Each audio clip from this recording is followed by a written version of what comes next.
I just got a question from a listener that I thought you would all find interesting if you are trying to get better at taking notes while you read books. So he said, my number one issue is slowing down.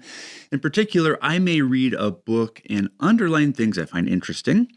By the time I get to the end, there's a good deal of stuff I've called out, stuff that matters to me, yet I have an inability to stop and reflect on the ideas or to journal about them. Instead, I keep feeling like I should immediately start reading the next book.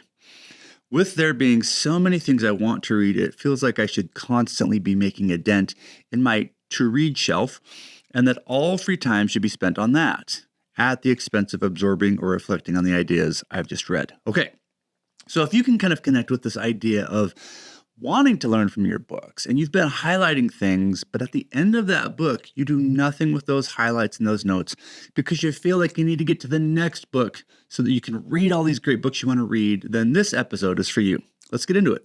Hey, friends, welcome back to the Read Well podcast. My name is Eddy Hood, and today I feel like garbage. Last night, my family and I went skiing. I live in Utah, so we have like the greatest snow on earth. That's the tagline of the state. Not necessarily true. In fact, it's been a really bad snow year this year, and it snowed yesterday for the first time this year. So we got up into the mountains, which was fun. But now I woke up this morning feeling like I had slept in my dryer machine and just sort of had bounced around for 8 hours in my sleep on like low tumble, and everything hurts. All my muscles hurt, my joints hurt, and I'm feeling bad for myself. Anyway, so that's where I'm at this morning. And today we're talking about notes. And I wanted to share with you, this is a common feeling. What I'm hoping to do today is sort of give you a simple framework to help you actually take this information out of a book and use it, right? You're going into these books to read them not just because they're good, but deep down inside, there's something about your life that you want to improve, right? That's why we read fiction. We want to learn about other people. We want to be inspired. We want to feel like we can do incredible things. We read nonfiction because we want to learn a specific skill. We want to get better at something, whatever. So you're coming to these books with a goal in mind. That's why they're on your to-be-read list. And you are always excited at the beginning, right? You get into the book and you start reading and you're full of hope. You're full of energy. And as you're reading, you're finding all of these really great passages.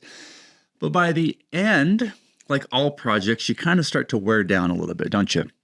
I mean, if it's a really good book, you don't want to stop reading it. But most books can feel a bit like a project, and you're usually excited, at least I am, to be done with the book so I can start the next exciting one. And that is a problem. So I'm really grateful that I got this message today because I relate to this challenge, which is why, so step one, what I do whenever I start a new book, I always begin by writing out one sentence in a notebook. Now, you can do this on the cover of your book, like in the opening title cover here or something. Just write out one simple sentence, which is, why am I reading this book? What do I hope to get out of this book? Now, I actually make little custom notebooks in my bookstore called edgewaterbookstore.com. And these are these little reading notes. I have one for fiction books that are, you can customize it however you want. I've got one for nonfiction books. But in the opening cover of all of these notebooks I make, there is a full paragraph here that gives you space to write and answer the question, why I'm reading this book. So that's the first thing we need to do. Before you crack the spine on your book, sit down and ask yourself why you're doing it. Are you reading this book simply because your friend told you to read it, or because it was on the top 100 list of all books you should read before you die? Or are you reading this book because you hope to get something out of it? There's something specific you want to learn. So I like to talk about Mastery by Robert Greene, for example. I'm going to use this as our example book for today.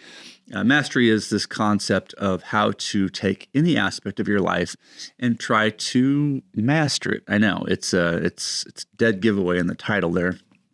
Anyway, I came to Mastery as a person who wanted to be a better writer. Writing for me is important, and so I thought, I'm going to learn how to do that and how to actually get better at that skill. So when I sat down and began reading Mastery, the reason why, as I wrote out my sentence, was I want to learn how to master, to the best of my ability, the skill of writing. Okay, so that's why I came to this book. Why are you currently reading your book? Now, if you can do that, if you can sit down and write that out, it's going to force you to get serious about your intention with the book. This sentence will become helpful at the end of the book when it comes time to extract information out. So don't ignore this step. Now, before we go on to the next steps, if you're finding this video helpful or you like any of the videos or podcasts I create, please take a moment to like, subscribe, do whatever you got to do. It really helps move the channel along. And if you're listening on the podcast platforms like Apple or Spotify, please take a moment and give the show a rating if you are finding it helpful. Okay, so the next thing you do once you have your sentence written out, why I'm reading this book, is to begin reading with all of that energy and passion that you have, right? You're excited to read it. You just bought it at the bookstore. You're in it to win it. I can't believe I just said that, but you're in it to win it. And you'll start taking all of these notes, right? You'll start highlighting all over the place. You'll put little flags if you want. You don't have to have a specific system. But what I would say, first of all, is as you're taking your notes, don't be too precious about it. Don't worry about sort of form and logistics. Just highlight things that are interesting to you, things that sort of spark your interest, things that capture your heart, things that make you want to be a better person or whatever it might be. Highlight and just keep on reading, all right? Don't let the highlighting or the note-taking pull you out of the book or slow you down. I like to try and separate my reading from my learning, right? Because if I have to stop every page and then write an essay about what that page says, or I have to really think deeply, then I find that the book starts to feel like a lot of work. And I'm like, ugh, and I feel like I'm digging through it. And by the end of the book, I just have no energy left. So I like to let the author just grab me by the hand and take me away to wherever we're going. And I'll highlight as I go, right? But that's it. No other work is required in the reading of the book. Now, when I'm done with this book and I'm getting to the end, right? I've got like, 30 pages left, 50 pages left. I almost always feel that sense of, okay, we're getting there, we're about done. And my brain goes, hey, we've got those other books we get to read next. Just like the person that emailed me. And I start to get excited again about new possibility, new things I get to do or learn or whatever. And I start to lose my sort of momentum on this book, which is a shame because it's such a great book. At least if I've read it to the last 30 pages, I clearly am enjoying it. But it is unfortunate that the next book is robbing from the current book. I despise that feeling. But for whatever reason, it happens almost every time. When I get to the end of the book, there's always this like, whew, okay, I did it. I close the cover, and then I quickly run to the to-be-read shelf and grab the next book. Here's what I would say to this feeling. That's okay. Let it happen. Keep the energy going, keep the excitement going, and let the book that you just highlighted sit on your shelf for probably 3, 4, 5 days, maybe even 7 days, right? A whole week. Let it sit there and forget about it. Just forget about it. And then go on with loving the new book, all right? Now, in the next 7 days, right? Maybe set a little alarm on your phone. Follow up with Mastery by Robert Greene or whatever you're reading. So in 7 days, your phone's going to beep at you and say, hey, it's time to take a minute to do one small, simple thing. What you're going to do when that alarm goes off is you're going to go back to your bookshelf. You're going to pull the book from the shelf, and you're going to open up to the front cover, or you'll open up your reading note, your little notebook where you've written that simple sentence. And you're going to read that simple sentence. Why did I read Mastery by Robert Greene? And you'll see a sentence there that says, I want to master the skill of writing to the best of my ability. Whatever you put there, okay? And you're going to begin to go, oh yeah, I forgot. I wanted to be good at writing. You can do this for fiction and nonfiction, okay? And yes, you can take notes in nonfiction and fiction. I make videos about that all the time. But take a second and read your simple sentence and connect with it. Now, here's the interesting thing. You're either the same person you were when you started your book and you're still interested in that concept, or you've changed. Life has changed and you no longer want to be a writer. Maybe you have a new interest, or you thought, well, writing isn't exactly what I thought it would be. I don't really want to put that kind of effort in there. And guess what? That's okay too. If you're a new person and you've changed, then I would say take a minute to reflect on that. Like, why did you change? Why have you sort of shifted perspective? But also, if you are the same person and you're saying to yourself, you know what? I still want to master writing. I read this book. I know there are things in there that I found interesting. There's like 100 highlights in there, I'm sure. And yeah, I'm still serious about that concept. I still want to really make that a part of my life. Well, here's what you do. I want you to sit down with that book and don't make this a big deal. Don't make it work, okay? If you can connect with that sentence, the thing you really care about, this won't feel like work. But if you treat this like a high school assignment where you got to go through and look at notes, you're not going to do it. So focus on being a writer, not on extracting notes from the book, okay? Now what you're going to do is you're going to go through page by page and you're just going to quickly turn them until you see one of your highlighted sections. When that section comes up, I want you to read just the bit you highlighted. Don't reread the whole book yet. You don't have to do that, but at least read the section you highlighted. And if that section still sparks joy in you, you're like, wow, that's really good. I can use that as a tool in my writing toolkit or whatever you're doing.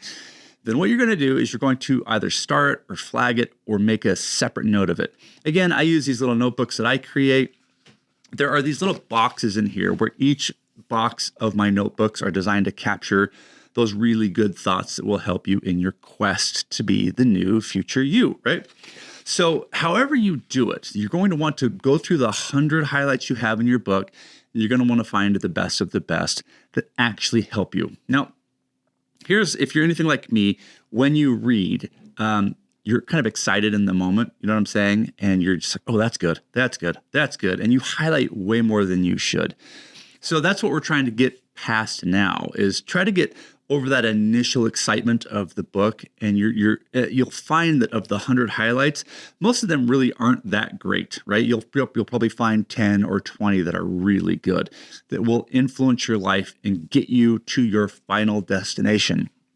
So all you're doing right now is searching for those 10 or 20 or whatever highlights that are actually useful tools for your toolbox. Once you find them, you're going to go through and make specific notes about them, okay? And then once you've identified those, the last step that I would love for you to do is, as you've collected them, I've heard of some people just taking a picture of those passages on their phone. You can use one of the Edgewater bookstore notebooks. You can do whatever. But once you've collected those 10 or 20 passages, then what I want you to do is sit back and give yourself 30 minutes to compare your question. I want to master the art of writing to whatever my best skill is, to these 10 or 20 passages, and I want you to find at least one action that those passages are asking you to take. And you'll find them. There's something in there that says, hey, do this, change this about your life, go learn this, whatever it might be, all right? So I will share with you a passage from Mastery, for example, that helped me with this very concept, and I think this will get the point across. There's a really nice passage in here on the idea of mentorship. Mentorship being that if you want to learn how to master something, you should go find a master and you should spend time with that person and really, really sort of soak up their wisdom, their skill set, their knowledge, and so on. If you want to be a great writer, sure, you can sit at your desk and you can sort of, peck and poke at the keyboard and over thousands of years, perhaps write something good. Or you can seek out a great writer and you can just spend some time with them. So in this book, page 55, I wrote on the side here, choose an apprenticeship that will challenge and prepare myself. And the passage is simple. It says, this has a simple consequence. You must choose places of work and positions that offer the greatest possibility for learning. Now, I'm not going to read the whole thing because that's not why you're here, but I promise there's a whole passage here that I highlighted on mentorship and becoming an apprentice. Well, as I went through this book again and tried to figure out how I would apply these tools to improving my writing, I came across that passage and I thought, yes, that is one of the 100 that I actually need to capture and do something with. So as I lined those up and I looked at these passages, and of course I stroked my chin, thoughtfully as though I was accomplishing something intelligent, I tried to think, well, how on earth do I find a mentor? And what I did is I went online and I found a writing program. It's called The Novelry, which is a really great place where people can go to learn to write their books. This episode is not sponsored by The Novelry. I just love them. I'll put a link down to their website below. But it's a place where traditionally published authors are coaching new and upcoming authors on how to write, which is this great thing. So I signed up for that because of this stinking book. And now I have a writing coach and they're spending time with me and I'm getting really great feedback on things I'm trying to make in my own personal life. So that's an example, okay? Now, I went on to read other books in my TBR list. I'm excited about those. But this book, Mastery, has helped me make changes in my life so that I can get closer to becoming the person I want to be. That's the entire point of reading a book, right? If all we're doing is reading books to go from front cover to back cover and then put them on the shelf and then rinse and repeat, I don't know about you, but that sounds exhausting and is not as fulfilling. I really want to take these books and do something with them. So I hope that helps. I hope you find a sense of action in your books. I hope you start to see them as instruction manuals for life, not just as forms of entertainment. They are both, but definitely something can be learned from both fiction and nonfiction if you go through this process. The most important being to identify in writing. You have to write it down. I know you're going to cheat. You're going to just keep the sentence in your head. Well, I want to be a better writer, and that it will be good enough. It won't be good enough. I need you to write on paper, I want to read this book because, and then be explicit in that sentence, be detailed in it. You don't need to write 2 sentences or a paragraph or a book, but write a simple sentence that tells you why you're reading this book so that at the end you can come back and remember that initial excitement, remember that initial purpose, and then find an action from the book to help you achieve it. Here's the funny thing too. When you go through this book, you'll come up with 10 or 20 passages that really make a difference in your life. You'll probably find more than one action. In fact, you might find a handful of them, and that's good news. That means you've got fuel to become who you want to be, and you'll be sort of making progress towards that future your future self. So, okay, again, if you found this week's episode helpful, please share it with a friend. Let people know that love books, that love reading, writing, literature. Trying to get the word out on the podcast and the show. And as always, remember to read slowly, take notes, and apply the ideas. I'll see you all next time.